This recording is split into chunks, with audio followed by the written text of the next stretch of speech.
El corazón delator, Edgar Allan Poe. Es verdad que soy muy nervioso, extraordinariamente nervioso. Lo he sido siempre, pero ¿por qué dicen que estoy loco? La enfermedad ha aguzado mis sentidos, pero no los ha destruido ni embotado. De todos ellos, el más agudo era el oído. Yo he escuchado todas las cosas del cielo y de la tierra, y bastantes del infierno. ¿Cómo entonces he de estar loco? Atención. Observen con qué serenidad, con qué calma puedo contarles esta historia. Es imposible explicar cómo la idea penetró en mi cerebro, pero una vez adentrada, me acosó día y noche. Motivo realmente no había ninguno. Nada tenía que ver con ello la pasión. Yo quería al viejo y nunca me había hecho daño, jamás me insultó, y su oro no despertó en mí la menor codicia. Creo que era su ojo. Sí, eso era. Uno de sus ojos se parecía a los del buitre. Era un ojo azul pálido, nublado, con una catarata.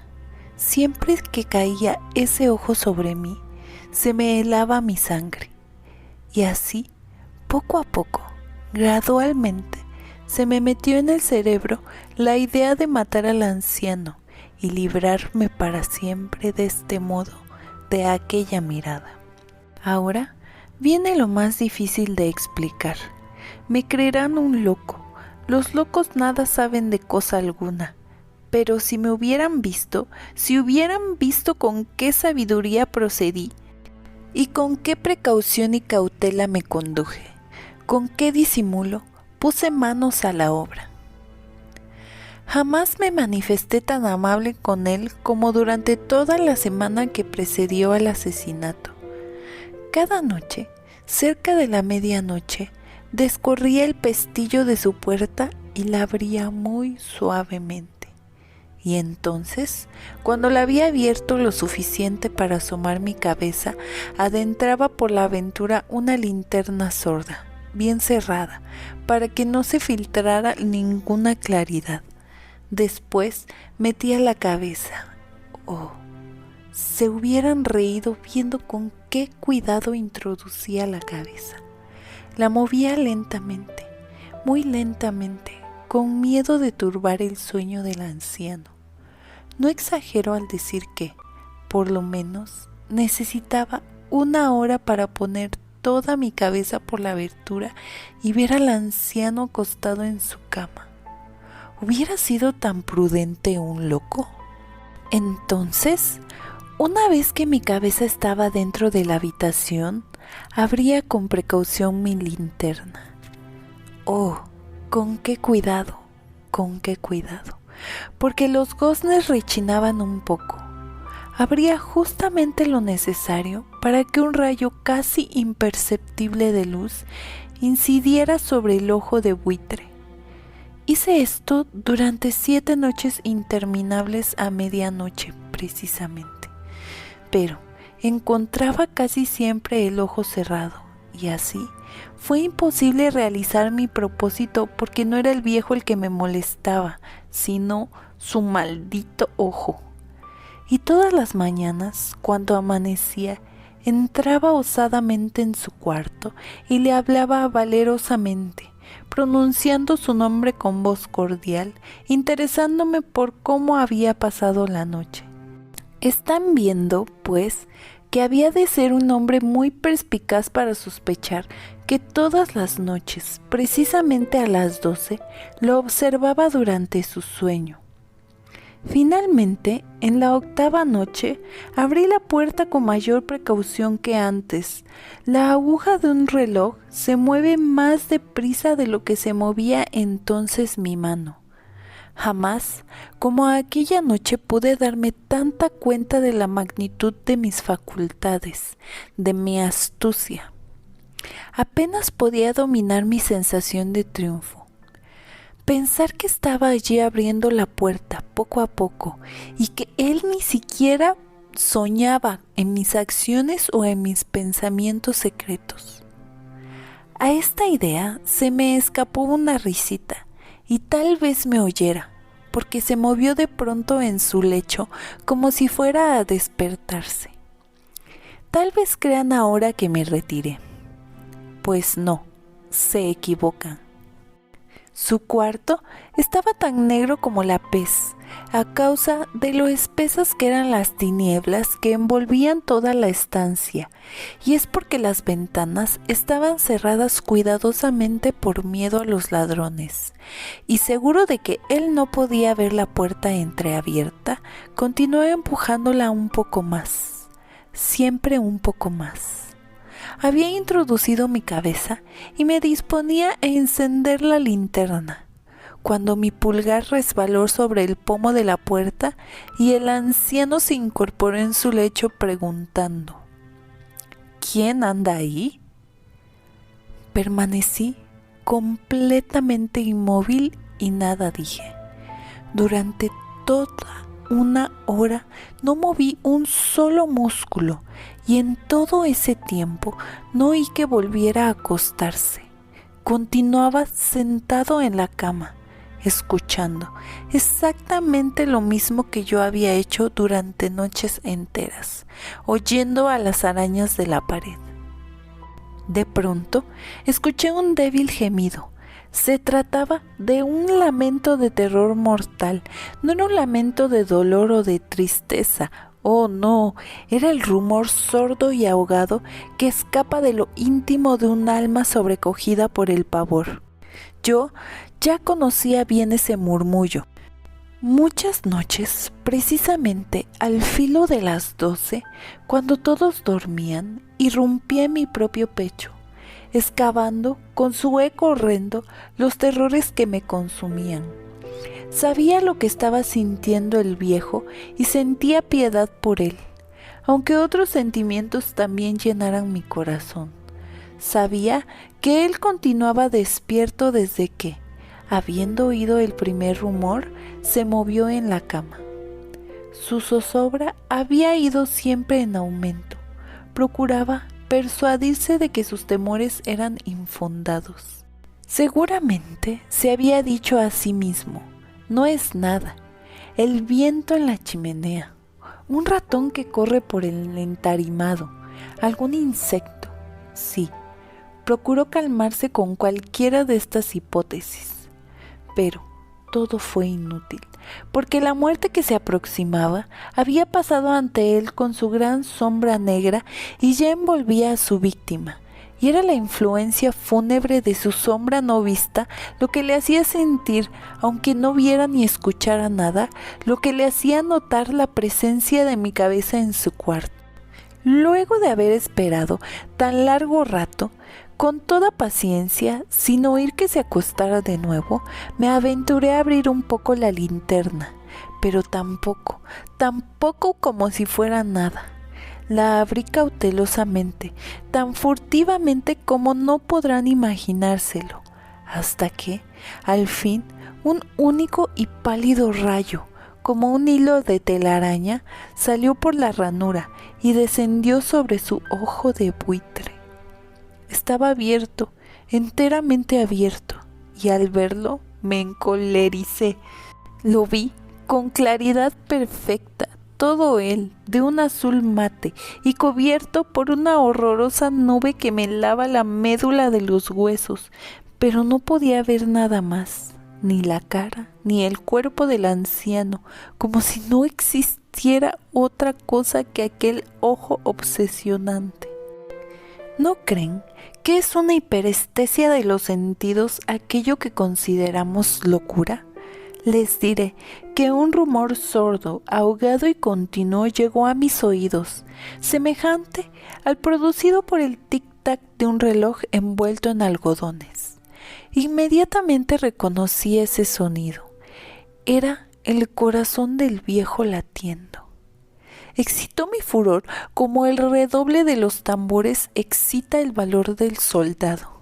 Me dominé, sin embargo, y continué inmóvil. Apenas respiraba y mantenía la linterna quieta entre las manos.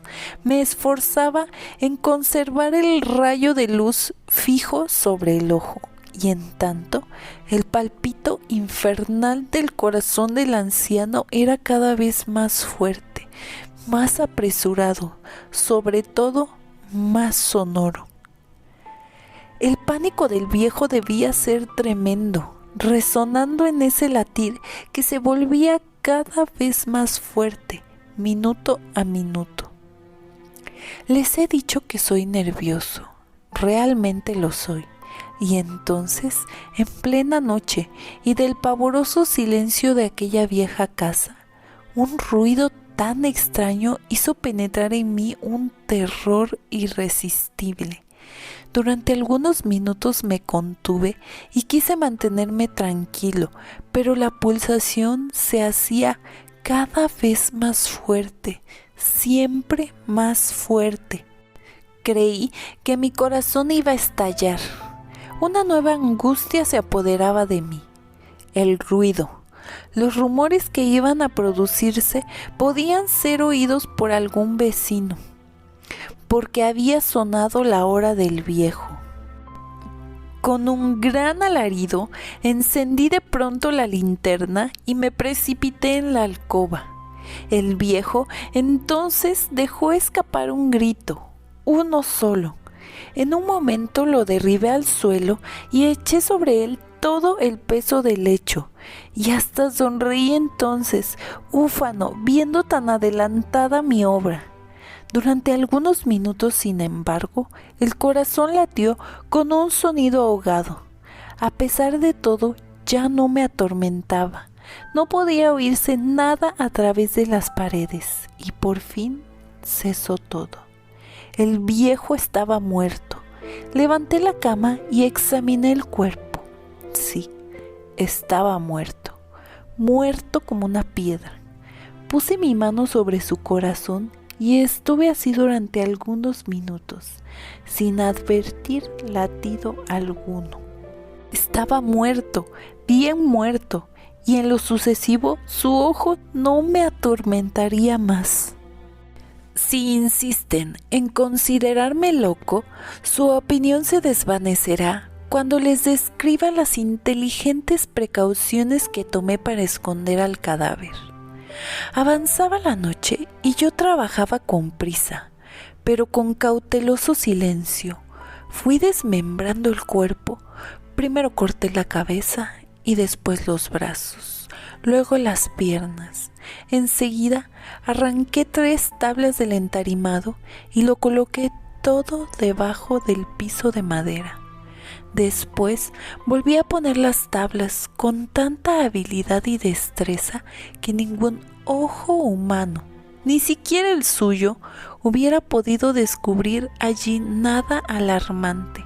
Nada habría que lavar, ni una mancha, ni una sola mancha de sangre. No se me escapó detalle alguno. Un cubo lo hizo desaparecer todo. Cuando terminé, aquellas operaciones eran las 4 y estaba tan oscuro como si fuese aún medianoche. En el momento en el que el reloj señalaba la hora, llamaron a la puerta de la calle. Bajé a abrir confiado, porque ¿qué era lo que tenía que temer entonces? Entraron 3 hombres que se presentaron a mí cortésmente como agentes de policía. Un vecino había oído un grito durante la noche y le hizo despertar la sospecha de que se había cometido un crimen. En la comisaría había sido presentada una denuncia y a aquellos caballeros, los agentes, habían sido enviados para practicar un reconocimiento. Sonreí porque, repito, ¿qué tenía que temer? Y di bienvenida a los recién llegados. El grito, les expliqué, lo había lanzado yo soñando. El viejo, añadí, está de viaje por la comarca. Conduje a mis visitantes por toda la casa. Los invité a que buscaran bien. Por fin los conduje a su cuarto. Les mostré sus tesoros, en seguridad perfecta, en perfecto orden. Entusiasmado con mi confianza, los llevé a unas sillas en la habitación y les supliqué que se sentaran. Mientras yo, con la desbordada audacia del triunfo absoluto, coloqué mi propia silla exactamente en el lugar que ocultaba el cuerpo de la víctima. Los agentes estaban satisfechos. Mi actitud los había convencido. Me sentía completamente bien. Se sentaron y hablaron de cosas familiares, a las que contesté jovialmente. Pero al poco rato me di cuenta de que palidecía y deseé que se fueran. Me dolía la cabeza y parecía que mis oídos zumbaban. Sin embargo, ellos continuaban sentados y prosiguiendo la charla. El zumbido se hizo más claro, persistió y se volvió cada vez más perceptible. Empecé a hablar copiosamente para librarme de tal sensación, pero ésta resistió, reiterándose de tal modo que no tardé en descubrir, por último, que el rumor no nacía en mis oídos. Sin duda, me puse entonces muy pálido, pero seguía hablando sin tino, elevando el tono de mi voz. El ruido aumentaba siempre. ¿Qué podía hacer? Era un ruido sordo, ahogado y continuo, semejante al producido por el tic-tac del reloj envuelto en algodones. Respiraba con dificultad y en tanto los agentes nada oían aún. Hablé todavía con más prisa, con mayor vehemencia, pero el rumor crecía incesantemente. Me levanté y discutí sobre tonterías, con voz cada vez más alta y seguramente haciendo violentas gesticulaciones, pero inútilmente. El rumor crecía siempre. ¿Por qué ellos no se querían marchar? Comencé a andar de un lado a otro de la habitación, pesadamente, dando grandes pasos, como exasperado por sus observaciones, pero el rumor crecía incesantemente. ¡Oh Dios! ¿Qué podía hacer? Echaba espumarajos, desvariaba, pateaba, movía la silla en que estaba sentado y la hacía resonar sobre el suelo, pero el rumor lo dominaba todo y crecía indefinidamente, se hacía más fuerte, y los hombres continuaban hablando, bromeando, sonriendo. ¿Sería posible que nada oyeran? Dios Todopoderoso. No, estaban oyendo, estaban sospechando, sabían, estaban divirtiéndose con mi terror. Así lo creí y lo creo ahora. Pero había algo peor que aquella agonía, algo insoportablemente mayor que aquella burla. No podía tolerar por más tiempo aquellas hipócritas sonrisas. Me di cuenta de que era preciso gritar o morir, porque entonces... «¡Atiendan, por favor, miserables!», exclamé. «No disimulen por más tiempo, lo confieso todo, arranquen esas tablas, aquí, es el latido de su implacable corazón».